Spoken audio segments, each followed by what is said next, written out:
Testament avait expérimenté la profondeur, la teneur, la grandeur, la valeur de la grâce de Dieu, rien.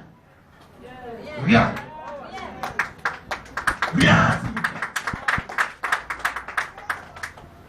Je veux que vous me compreniez. On trouvera les temps qui vont suivre.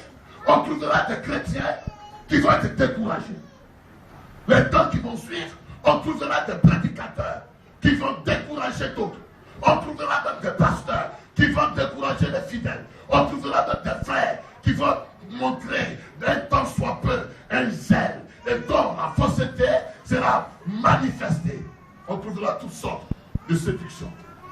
Mais pour ceux qui auront compris la profondeur de la grâce de Dieu, ce que Christ a fait pour eux au poteau de la croix et la façon dont Christ les a réconciliés avec Dieu le Père, la façon dont Christ les a sauvés, les a affranchis, cette façon-là ne pourra plus amener les gens à considérer les on dit que, les il paraît que, les celui-ci a dit que, celui-ci m'a regardé de telle façon. Comprenez-moi cet après-midi.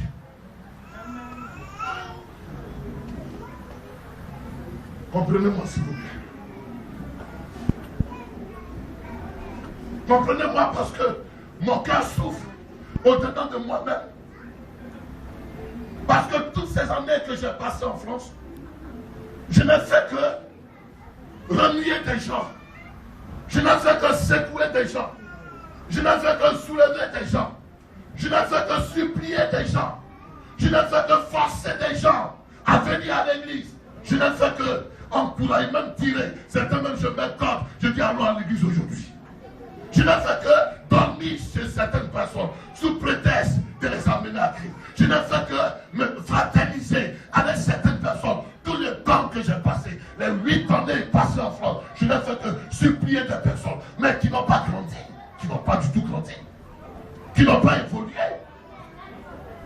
qui n'ont pas quitté leur état du péché, qui n'ont pas été métamorphosés, qui n'ont pas changé, qui sont toujours restés les mêmes religieux, avec le même langage, avec les mêmes habitudes, avec les mêmes critiques, avec les mêmes paroles, avec les mêmes jurons, avec les mêmes qui n'ont pas changé. Pourquoi? Parce qu'ils n'ont pas compris la grâce de Dieu.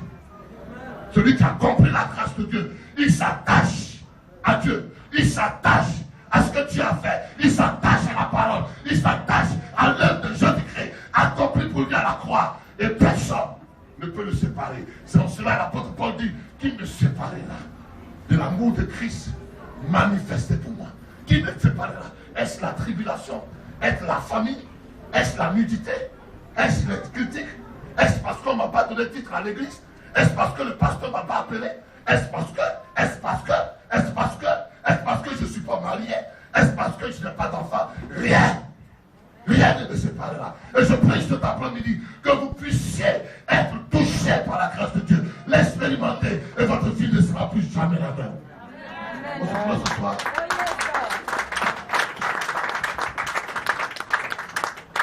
La grâce de Dieu. Présente-moi un plat de péché. Je n'aurai plus l'appétit de ce plat. Présente-moi le péché que je commettais hier. Mais quand je considère la façon dont ce péché-là m'a miné, la façon dont le péché m'a mis en état, la façon dont ma vie a été réduite à néant, la façon dont j'ai été, le péché a donné occasion à Satan de me mettre sous ses pieds, de m'étouffer.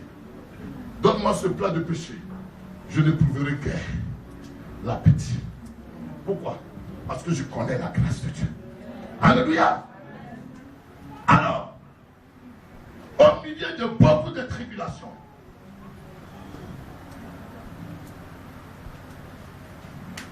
malgré la tribulation, qu'est-ce qui va se passer? La Bible dit que leur joie débordante. Dis Amen. Oh Seigneur, aide-nous, ton peuple, à comprendre ce que je suis en train de véhiculer. Quand ils voient les tribulations, je n'ai pas mari, où je n'ai pas femme. Et quand je vois que moi je passerai, j'étais damné pour toute l'éternité en enfer,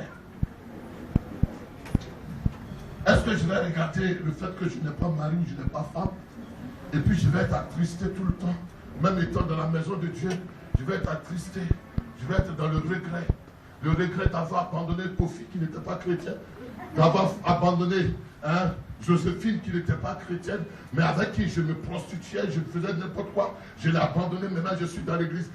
Seigneur, tu m'as dit de venir en Christ, maintenant je suis en Christ, maintenant j'ai laissé Joséphine.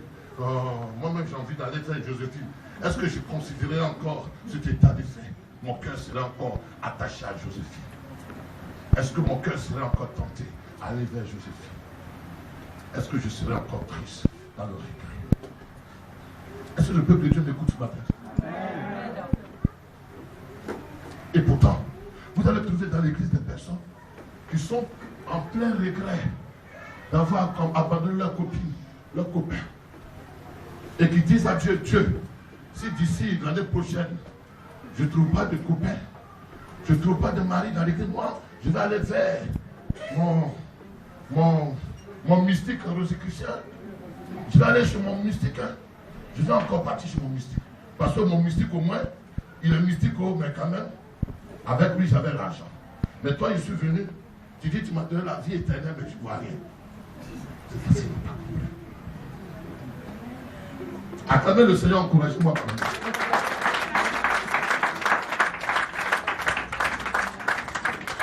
C'est parce qu'ils n'ont pas compris. La Bible, c'est Béréen, c'est Thessaloniciens. Et c'est Philippiens. Quand ils ont expérimenté que Jésus les a sauvés, et qu'il n'y a désormais aucune condamnation pour ceux qui sont en Jésus-Christ. Et qu'ils sont repositionnés dans le royaume de Dieu. Et que désormais la parole dit, je vous ai donné le pouvoir de marcher sur les serpents, les scorpions et sur toute la puissance de l'ennemi. Et en vous. Et rien ne pourra vous nuire. Quand même ils pensent que désormais, ils peuvent aller à Papécou et puis dormir tranquille, sans qu'aucun parent sorcier, qu'aucun parent mystique ne puisse gêner son sommeil. Quand il peut penser un instant que l'autre fois, il était marié, mais il était obligé de faire double jeu avec 2 copines, avec 2 femmes, et que sa vie n'était pas une vie paisible. Quand il peut imaginer qu'il a échappé belle, parce que la copine avec qui il est sorti, on me dit qu'elle est morte du sida, et que lui n'est pas mort du sida. Quand il peut expérimenter cela, que ceux de sa génération sont tous morts, et que lui seul, il est resté. Quand il peut expérimenter que lui, regardez un peu la condition dans laquelle il est. Il a eu des diplômes. Et d'autres au pays, ils ont eu des diplômes. Il y en a qui ont été plus diplômés que lui. Et qui sont au chômage. Et qui sont en train de croupir en Afrique. Il y en a qui sont retournés au village. Et lui, sans diplôme, avec CEP, avec PPC, sans même le bac, il peut toucher un salaire à la fin du mois de 1500 €. Le salaire d'un ministre, le salaire d'un député. Et il peut être capable désormais d'expédier Western Union à sa mère, à son père. Et lui qui était rejeté hier dans son quartier, tout le monde le considère. Et quand il va prendre son avion demain, et il va atterrir à Abidjan, ou à Douala, ou au Congo, il va atterrir dans sa ville natale, tout le monde va venir. Comme le mardi, on me dit qu'il y a une voiture qui m'attend, il y a des personnalités qui m'attendent, la femme du ministre m'attend, tout le monde m'attend, parce qu'on t'a appelé, après toi, parce qu'on t'attend, il y a la voiture, il y a le conseiller du président qui t'attend. Qu'est-ce que je peux considérer cela? Aucun diplôme ne me donnerait ce genre. Aucun diplôme. Et quand j'ai compris cela, je m'attache davantage au Seigneur. Je sais que les temps sont durs. Je sais que la persécution est là. Je sais que parfois, je rentre sous mon lit et je pleure, je gémis. Je dis, Seigneur, souviens-toi de moi. Mais par rapport à ce qu'il a fait, je ne saurais aucunement pas laisser sa main. Je suis attaché au Seigneur. Amen. Je suis attaché au Seigneur. Amen. Je suis attaché.